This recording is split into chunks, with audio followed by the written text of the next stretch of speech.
जय संतोषी माता। प्रिय भक्तगणों, आज हम शुक्रवार व्रत कथा का श्रवण करेंगे। तो चलिए शुरू करते हैं।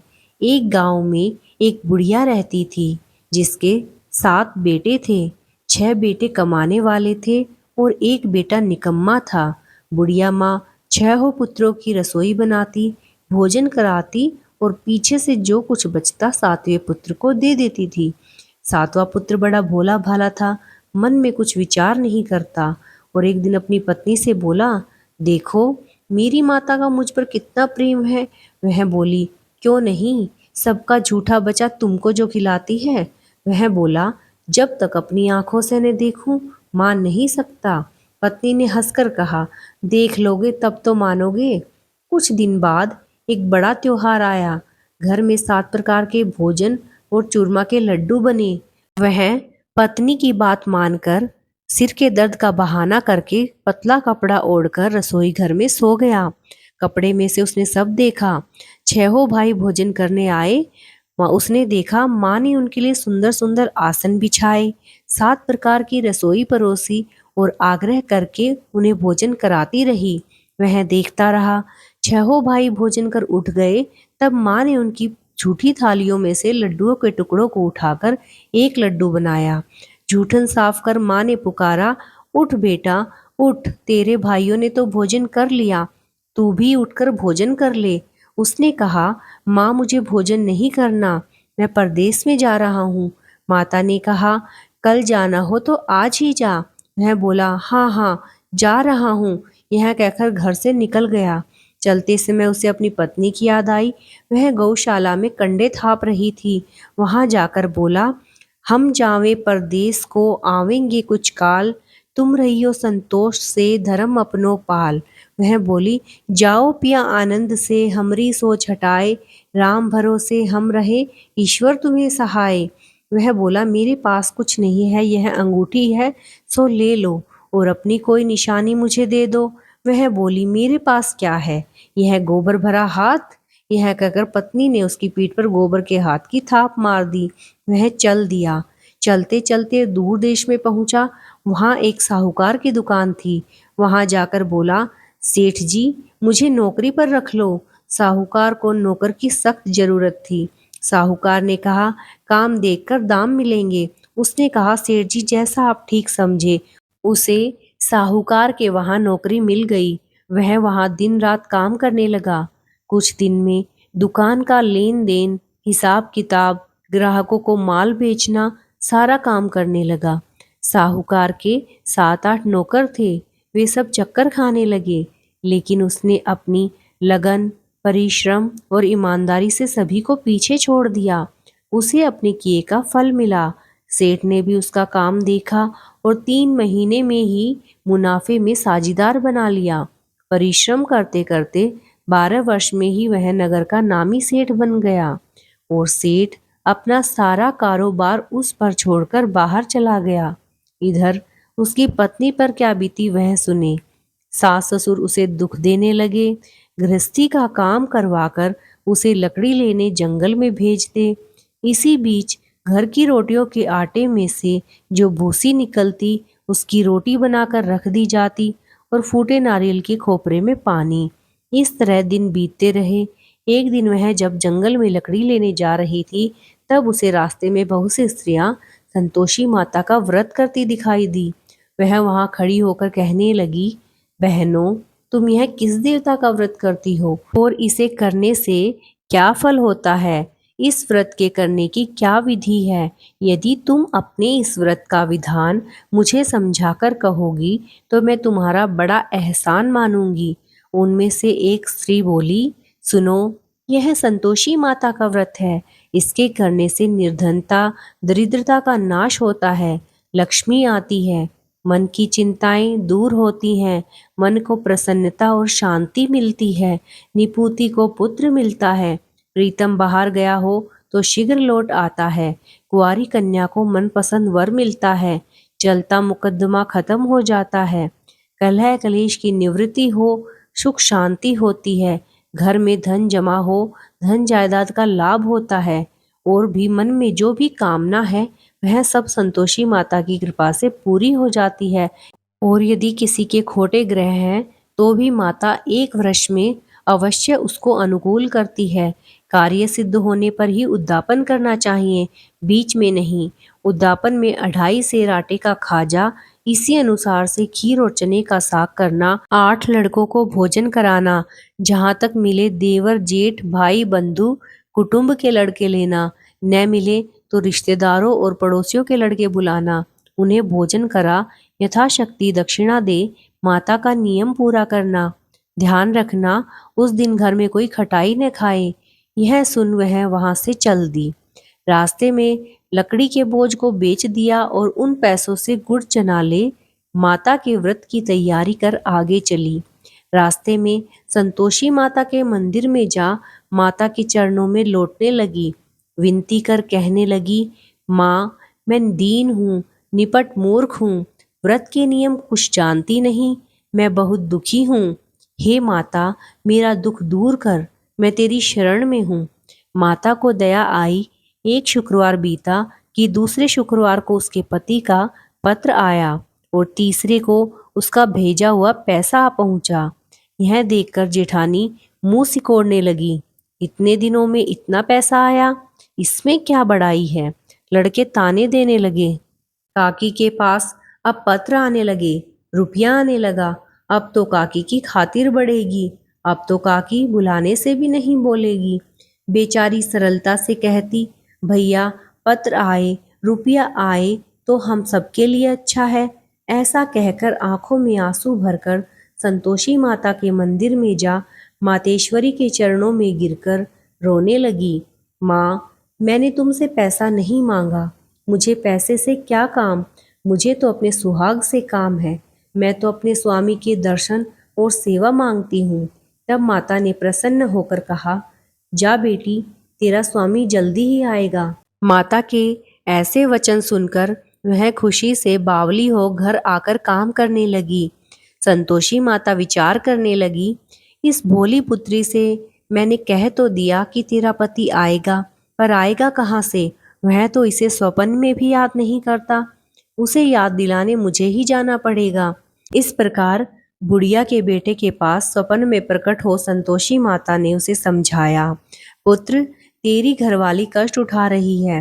वह बोला, हाँ माता यह तो मुझे मालूम है, परंतु क्या करूं, कैसे जाऊं। परदेश की बात है, लेन देन का हिसाब किताब नहीं है, कोई जाने का रास्ता नजर नहीं आता। आप ही कोई राह दिखाए कि मैं कैसे जाऊं। माँ कहने लगी, सवेरे नहा धोकर संतोषी माता का नाम लेकर घी का दीपक जलाकर दंडवत कर और दुकान पर जा बैठना। देखते देखते तेरा सारा लेन देन चुक जाएगा, जमा माल बिक जाएगा, सांझ होते होते धन का ढेर लग जाएगा। वह अगले दिन बहुत ही जल्दी उठा। उसने अपनी मित्र बंधुओं से अपने स्वप्न की बात कह सुनाई। वे सब उसकी बात सुनकर उसकी खिल्ली उड़ाने लगे। वे कहने लगे, कहीं सपने भी सच्चे होते हैं। एक बूढ़ा व्यक्ति बहुत समझदार था। वह बोला, देखो भाई मेरी बात मानो, इस तरह साच या झूठ कहने के बदले देवता ने जैसा कहा है वैसा ही करना, तेरा क्या जाता है। बूढ़े की बात मानकर नहा धोकर उसने संतोषी माता को प्रणाम किया और दीपक जलाकर दुकान पर जा बैठा। शाम तक धन का ढेर लग गया। वह हैरान हुआ, मन में संतोषी माता का नाम ले घर ले जाने के वास्ते गहना कपड़ा खरीदने लगा। वहां के काम से निपट घर को रवाना हुआ। उधर उसकी पत्नी जंगल में लकड़ी लेने गई।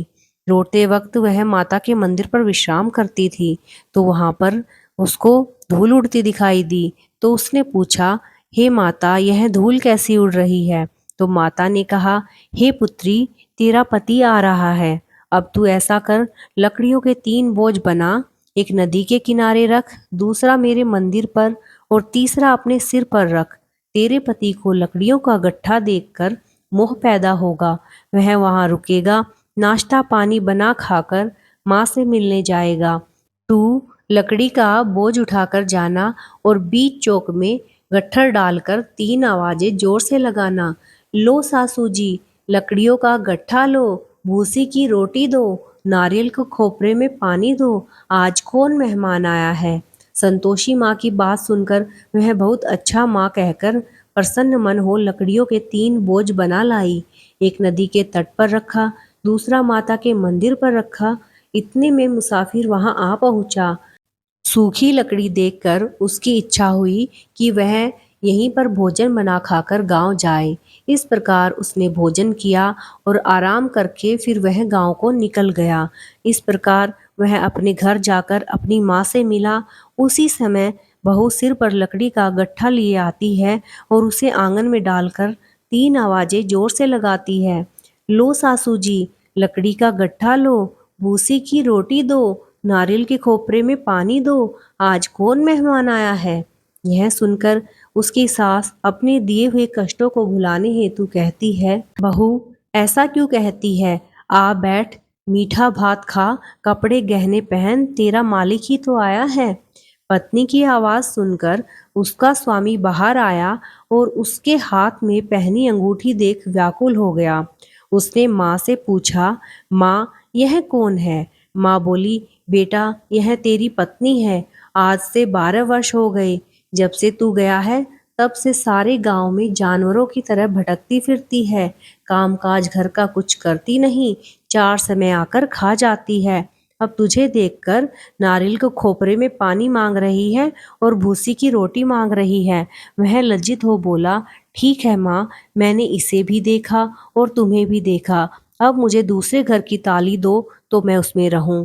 इस प्रकार माँ ने दूसरे घर की ताली का गुच्छा पटक दिया। तो उसने दूसरे घर की ताली लेकर सारा सामान जमा लिया। एक दिन में वहां राजा के महल जैसा ठाट बाट बन गया। अब क्या था, वह सुखपूर्वक रहने लगी। इतने में शुक्रवार आ गया तो उसने अपने पति से कहा, मुझे संतोषी माता के व्रत का उद्यापन करना है। तो पति ने कहा, खुशी से करो। वह उद्यापन की तैयारी करने लगी। जेठ के लड़कों को भोजन के लिए कहने गई।